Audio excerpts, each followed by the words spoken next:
Stacy's Homestead, and today we're in a different part of my kitchen where I keep my dehydrator. So I have some spinach I want to dehydrate, and then I have a few leaves from my aquaponics I'll throw in with it. So in my aquaponics I have a different variety of spinach as well. So I have a Nesco dehydrator. Let me bring this down here so you can see it. Alright, I have a Nesco dehydrator.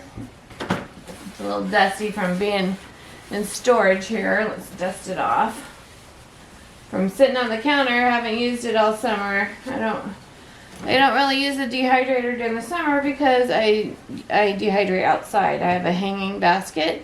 I put my rose petals and my herbs in, and I just do it outside overnight and then collect it the next day. But now we're gonna use the dehydrator because it's too cool outside to dehydrate. Alright, so my Nesco, you can stack about 9 trays. I don't know how many it comes with. I've had this forever, and I just bought extra trays. And then you buy these so nothing falls through the slats, because the slats, you know, are pretty big. Oh, they still got some roses and petals in here. The slats are pretty big, so I have these that I bought to put on it, and then you also have your fruit roll-up trays, which you'll put your liquids in for like fruit roll-ups or dehydrated eggs. So we're also later will be dehydrating eggs another day. I gotta do that. Okay, so let's get these spinach leaves in here and get this going. Alright, so all you do is just put a glass on top so it doesn't fall through. And then just layer everything in a circle all the way around.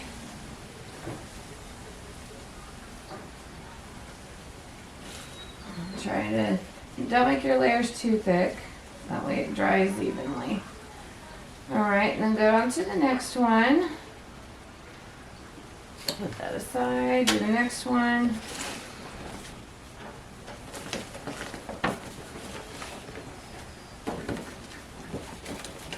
You can do this in your oven. I'm not quite sure. I wouldn't. The thing is, spinach, these are one of those things you need kind of a lower temperature. So you have to dehydrate these about 110 degrees. Okay, you can't go higher. You'll burn them. The nutritional value will be taken away. So you have to do it low and slow. So I don't know how that would work out with I don't know how that would work out with spinach. Never did it in my oven. So, but other things you can do in your oven. If anything, I would just leave it out on the counter if your house is warm and dehydrate it just sitting air dry. Because spinach is just a leaf that'll dry easy in the air. So I wouldn't put it in the oven. And just keep on layering. I got plenty to do. I think every tray. Have enough to do each tray. I might have to layer a little bit more. It shrinks up a lot, so by the time this is dried up, it's going to be very, very shrunken. Shrunken.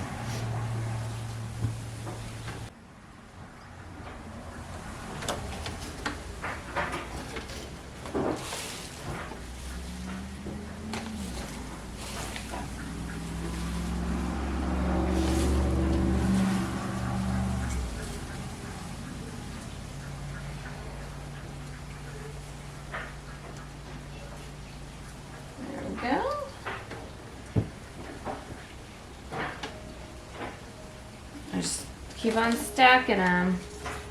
Keep on stacking them.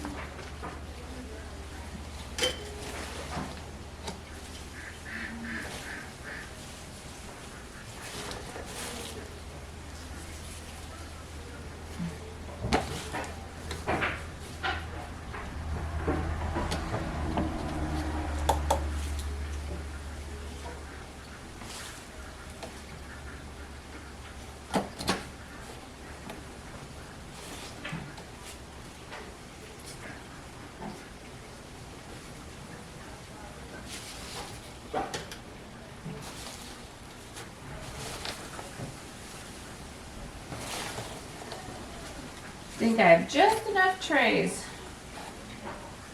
And so with the Nesco, when you dehydrate, after about the first 6 hours, I'll rotate the trays. So I'll take the bottom trays and move them to the top, and the top trays and move them to the bottom, just so it gets good circulation and evenness. You don't have to do that. The top will dry faster than the bottoms because the fan's at the top. So as it dries, you could just take the top off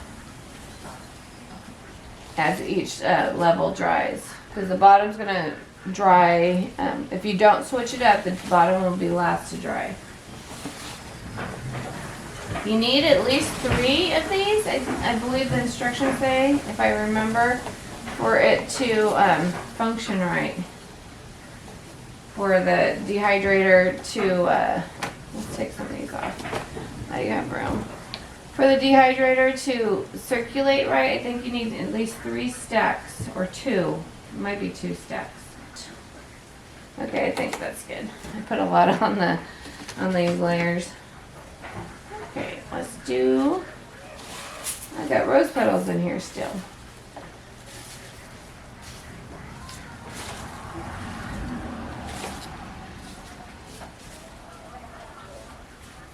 There we go. One tray we don't need. Put it over here.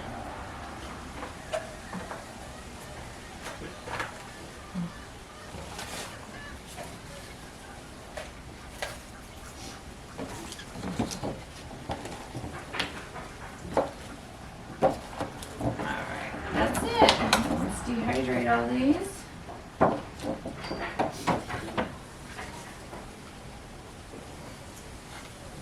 Okay, so we're gonna stack these. Make sure they're stacked.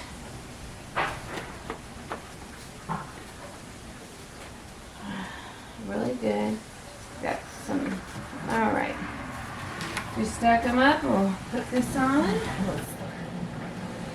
So we plugged it in. This doesn't have an on-off switch, so we got it turned on. And so you don't want to go past 110 degrees. So about 95 is good. This book right here is a great book to get. I mean, it tells you how to dehydrate everything. I've had this for years. I mean, it has so many good recipes. So it's dehydrator. It's I've spilled all over it. Dehydrator cookbook. 398 recipes. It's really, really awesome. Tells you how to do everything. And in here it says spinach. Dehydrate temperature 110, but on here, on this thingy, says 95 for herbs and spices. So I go just like to 100, a little bit over 95. So, and that's how you do it. And it says, so with spinach in the book, it says, always chop spinach after it has been dehydrated for maximum flavor and nutrient retention. I'll just crumble it. Having dehydrated spinach on hand means you don't need to worry about spoilage again. You can dehydrate baby spinach as well as mature leaves. So, preparation. Wash well to get rid of any grit. Spread the leaves and dehydrate trays and dehydrate 8 to 10 hours. So, dryness should be brittle, feel dry to the touch, easily break apart in your hand. So, you know, but this is a pretty good book. It has like storage possibilities have changed since this was made, like my other bags and all that. But all the everything else is the same. It doesn't change. Like, you know, how to process, it does not change. So it's a pretty good book. This is my reference book. I don't look to the internet. This is my reference book. And then of course the on here it shows you also as well, just really easy, you know, temperature wise is, see, it's a little dusty, sorry, a little dusty here, but yeah. So let's see. It'll tell you, like, give you advice on the temperatures, on how to do stuff. So this book is pretty cool because it helps you out with all the ways to process before you dehydrate. Like celery, you have to boil, parboil, before you can dehydrate because it won't rehydrate well. And so I like to buy frozen vegetables. I already see I have jars and jars and jars of dehydrated things. Like I've been dehydrating for years, so I don't need these vegetables. I have so what I did when I did my mixed vegetables and my corn and my green beans, I did broccoli, I did all that. I bought them already frozen in the freezer section because all those are already parboiled and prepared for you. It's cool because like all the work is done. So it's just really easy peasy. Go to your freezer section and, you know, dehydrate all those mixed vegetables. I mean, a big giant, like 5 pounds, I think it was 8 pounds, 8 pounds of mixed vegetables, huge, fit into like one jar, barely. Like it took like 2 of those to fit in one jar. So once you dehydrate things, it condenses it and you can store it much easier. And so I have jars of it. Yeah, I have jars of dehydrated mixed vegetables for soups and things. I just toss them in a top ramen, just extra stuff. So, okie dokie, y'all. So we're gonna sit here and process these for about 8 to 10 hours, and then turn it off and jar it up. Okie dokie, y'all. So it's been a day and a half, and it's all done. We're gonna turn this off. I have to unplug it to turn it off. Okay. So, yep, it's all done. So what you do, you get some parchment paper, paper plate, or wax paper, lay it down, and then you can just dump your product on there. And then what we're going to do is we're going to take it and smash it up. Let's go ahead and focus you in here. Okay, so you put it all on your parchment paper and your wax paper, and you just crumble it up lightly. It's very easy to crumble. The stems seem to take a while to dry. I don't know. Then take off any parts that are still a little bit moist. Any parts that are a little bit moist, put back on your tray. And for me, it's just the stems, not the leaves.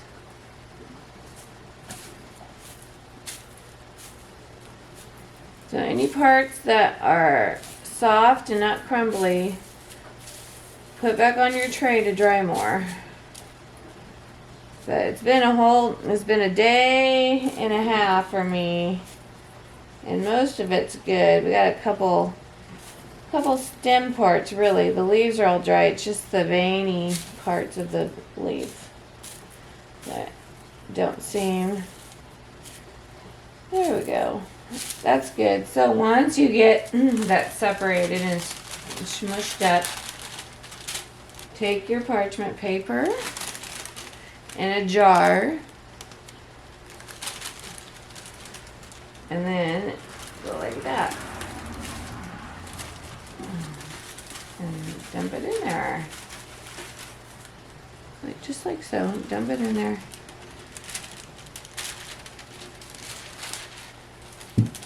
and then do the next tray.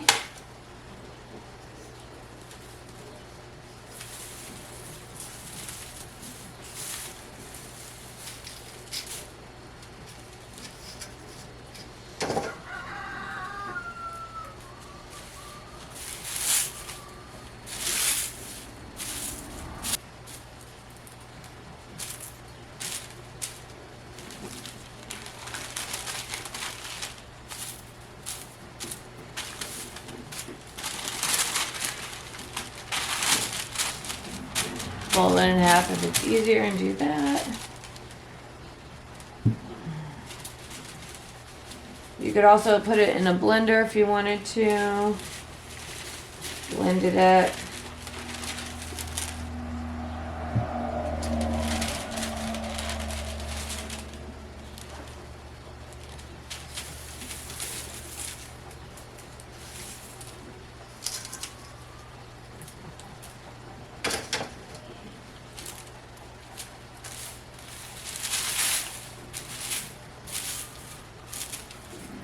Now what I like to do with these, I love to add them to soups and stuff. I make pasta, put it in my pasta. All kinds of dishes. My stir fries. Sprinkle it on a sandwich. Added extra nutrients to anything. It's really, really good. It's a good way to add your spinach to your kids' food as a spice instead. You know, look more like just like herbs. Kids tend to want to eat spinach when it's like this more.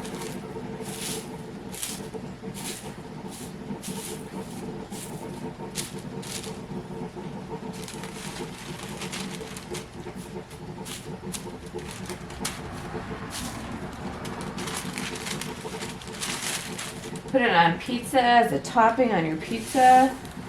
It's really, really good and versatile. It's more versatile this way. I mean, I freeze it as well, but you know, when you freeze it, you have to mainly put, when I freeze it, you have to really like cook it. Like when I freeze my spinach, I'll use it for like pasta dishes too, like sauces. I put it in sauces mainly, or my hash when I make hash browns, and I fry that up. Then I'll put that in. So I like it dry and frozen, but mainly dry. I use it more dry.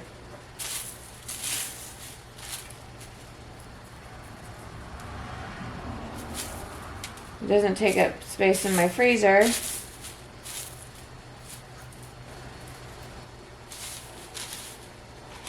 Alright, one more tray. More tray. It's amazing how much you can fit in a jar.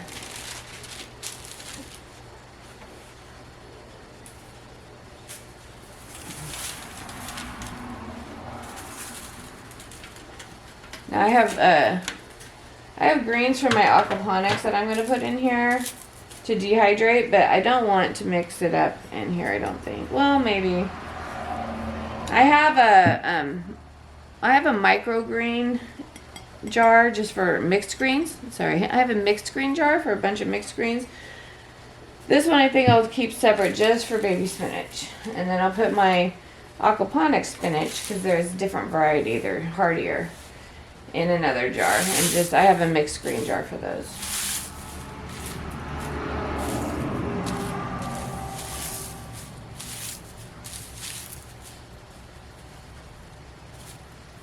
I made a video on my aquaponics. I haven't done one yet. I just did it. So y'all will be able to see, because I don't really mess with my aquaponics until spring and fall and winter. Summer, I don't really grow too much in there. I just have what's left of the winter and crops. So like right now in the fall, that's when I plant my aquaponics.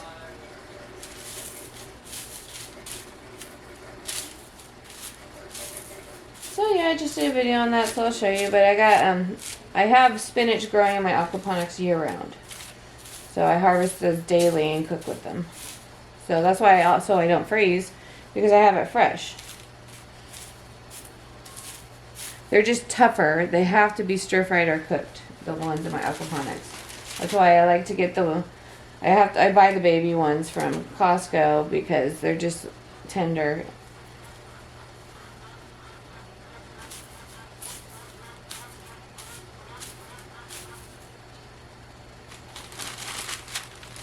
Alright.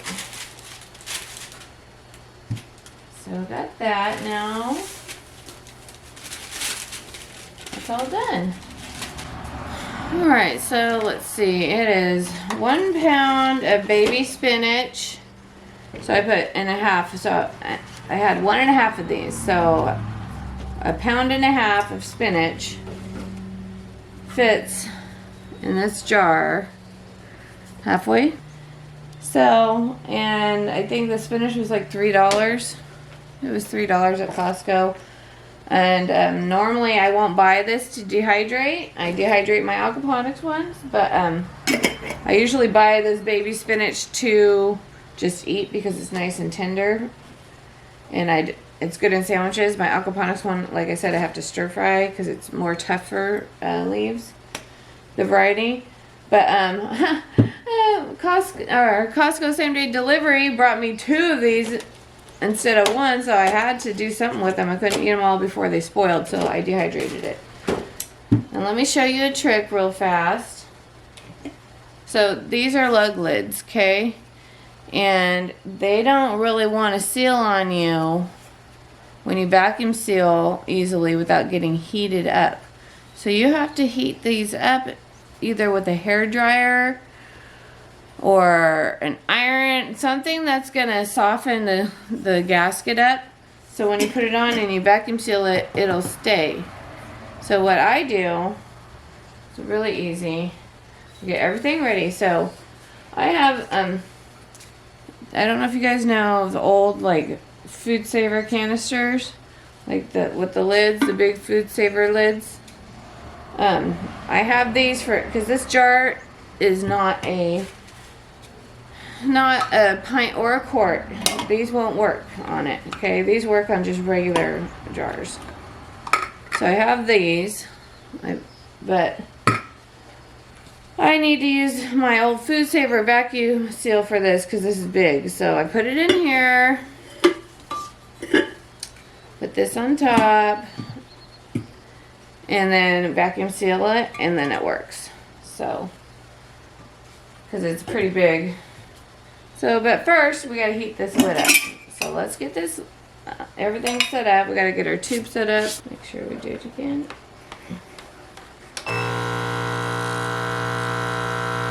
Yeah, it's working. Alright, so now let's go. I'll take you over to my coffee pot and show you how I heat this lid up.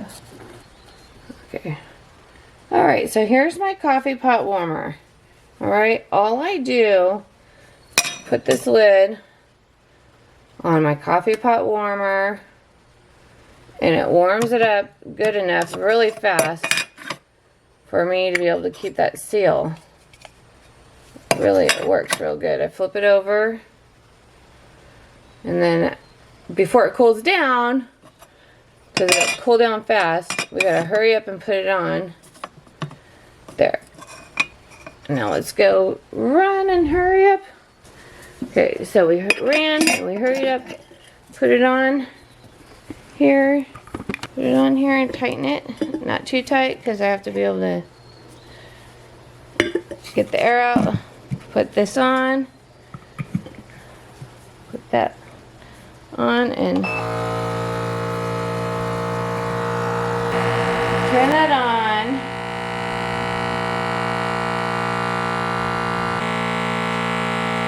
You just wait until it stops. It's got a lot of air to pull out.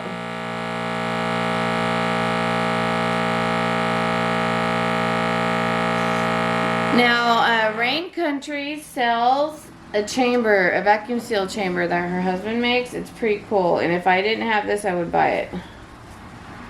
It's the same concept. So, for me, I would have to pull this out to release this lid right here. See, it's sealed. I push this button.